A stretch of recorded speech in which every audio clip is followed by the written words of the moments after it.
Yes, good morning everyone. Very welcome to the third part of the Delhi Sultan. Uh, in the first and second part, we have completed how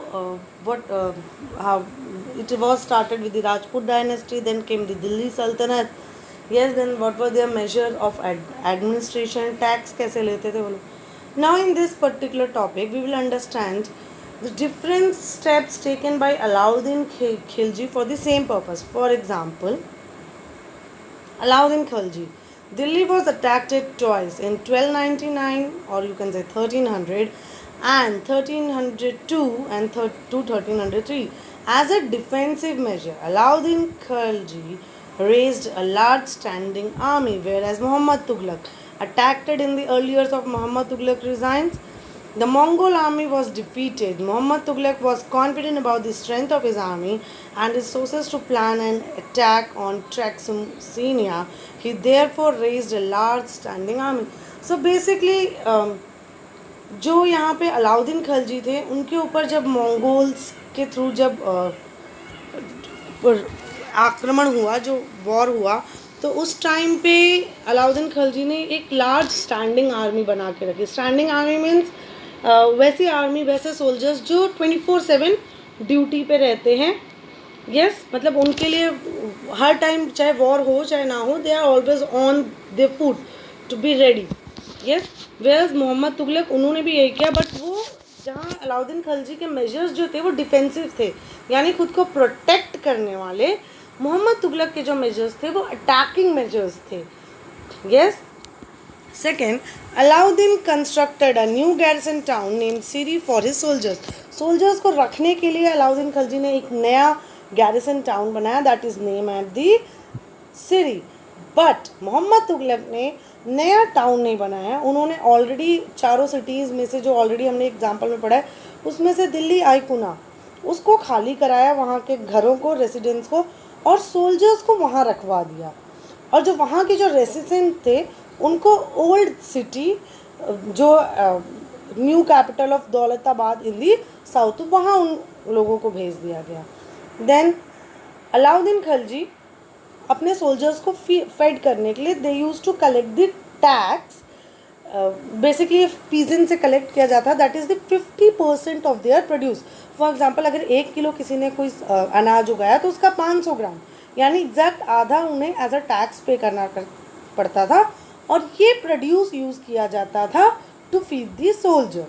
where as Mohammad Tughlaq ने भी यही steps लिए, but they also collected other form of taxes to meet the expense, क्योंकि सिर्फ खाने का खर्चा नहीं, बाकी जो खर्चे थे उसको भी मेंटेन करने के लिए उन्होंने और भी ज़्यादा एडिशनल टैक्सेस भी लिए. यस, अलाउद्दीन खिलजी जो थे अपने सोल्जर्स को कैश में पे करते थे, जो पेमेंट करते थे वो कैश में करते थे, और उनको जो क्राइसिस से डील करने के लिए उनको जो चीज़ें एसेंशियल गुड्स जो प्रोवाइड की जाती थी वो एक रीज़नेबल रेट पे प्रोवाइड की जाती थी. नहीं तो अगर रीज़नेबल रेट पे अगर नहीं प्रोवाइड की जाती तो वो लोग हाई सैलरी डिमांड करते और वो किंगडम के ऊपर ही बर्डन डालता. बट मोहम्मद तुगलक ने प्राइस नहीं कंट्रोल किया. उसने भी कैश में सैलरी दिया, बट उसने प्राइस नहीं कंट्रोल किया. उसने एक मेजर लिया, token currency. Yes, basically it was somewhat the paper currency. अब देखो, उस टाइम पे गोल्ड एंड सिल्वर के कॉइन्स चलते थे, बट ये जो टोकन करेंसी में तुगलक ने जो नई करेंसी निकाली, that was made up of cheap metal. People were not happy with this currency, they are not trusting this currency. So लोगों ने भी शुरू कर दिया कि अब जब वो किंगडम को जो टैक्स पे कर रहे थे वो उसको उसी करेंसी में, टोकन करेंसी से ही पे कर रहे थे, और जो गोल्ड और सिल्वर करेंसी के कॉइन्स थे वो अपने पास बचा के रखते थे.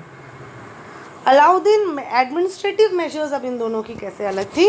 Alauddin administrative measure was quite successful and chronicle praise his regime for its cheap price and efficient. हाँ, वहीं पे जो अलाउद्दीन की एडमिनिस्ट्रेटिव मेजर्स थी वो काफ़ी इफ़ेक्टिव साबित हुई, क्योंकि उसने प्राइस भी मेंटेन करके रखी और efficient supply of goods provide कराया, है ना, और वो मंगोल इन्वेंशन के सामने अच्छे से खड़ा रहा.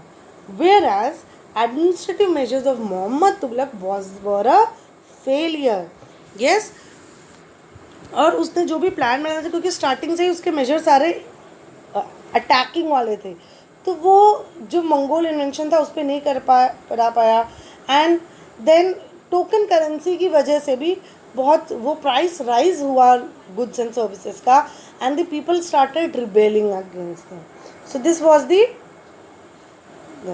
now the sultanate in the 15th and 16th century. So after the Muhammad Tughlaq resigns, next the Sayyid came, and after that the Lodi dynasty came.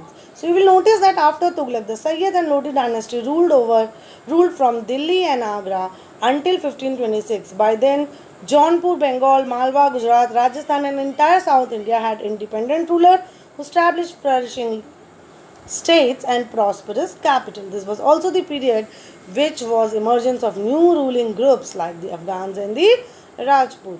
सो जब तक तुगलक का टाइम ख़त्म हुआ, उसके बाद सैयद आए, लोधी आए, तो बहुत सारे जो साउथ के इनके पार्ट्स थे जो अब तक तुगलक के टाइम पे हमने मैप में भी देखा था, जो इनके अपने कैप्चर में आते गए, वो धीरे धीरे इनके हाथ से निकल गए और वो सब पे कैप्चर उन लोगों ने शुरू कर दिया. Yes. Then after after Delhi Sultanate, यानी after the last Delhi Sultan, that was Lodi dynasty से, उनके बाद period आया Mughals का. Yes, so some of the states established in this period were small but powerful and extremely well administrated. Sher Shah Soor. Now Sher Shah Soor was from the Mughal dynasty.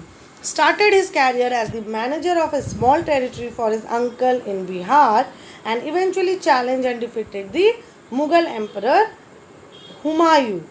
तो basically जो Mughal empire था वो शुरू हुआ बाबर से. बाबर के बाद आए हुमायूं, और हुमायूं को हराया बीच में सूरशाह सूरी ने. बट सूरशाह सूरी को 15 साल राज करने के बाद वापस हुमायूं ने अपना कब्ज़ा उस जगह पे ले लिया था.